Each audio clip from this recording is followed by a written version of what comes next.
to take some sample. Today I want to observe what microbes live in river. In the river, because the water is keep flowing like this, so normally the upper side does not have many protists. So in order to observe the so many microbes, normally the microbes live on the surface of the rocks or the soil sample. So we should take the surface soil. But still, compared to the pond, here is no many microbes. I think today we're gonna observe something living here to know about the protist.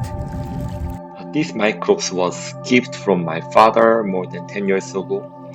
This is a Beijing microscope without other function like a phase contrast, but still it is good enough to observe many microbes. This might be kind of Heliozoa. Heliozoa is characterized by their needle-like exopodia. This exopodia is like a sticky trap to catch bacteria.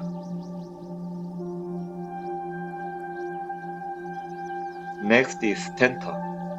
It hunts bacteria by using its numerous cilia to create a vortex. We call this way of hunting filter trapping. It usually immobilizes its body to the surface of soil. This attachment of body to the surface increases the efficiency of filter trapping.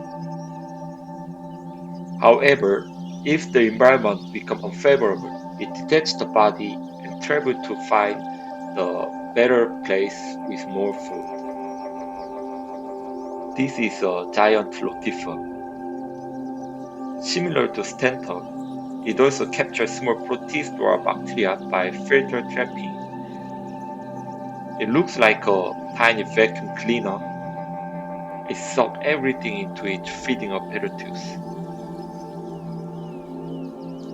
This is a cyanobacteria. This organism moves along the surface of the soil by gliding motility.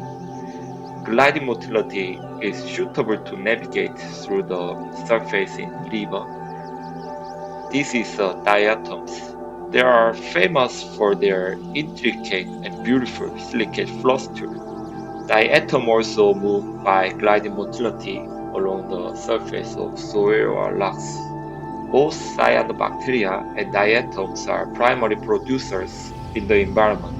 By photosynthesis, they serve carbon source for bacteria, or they be prey for protists.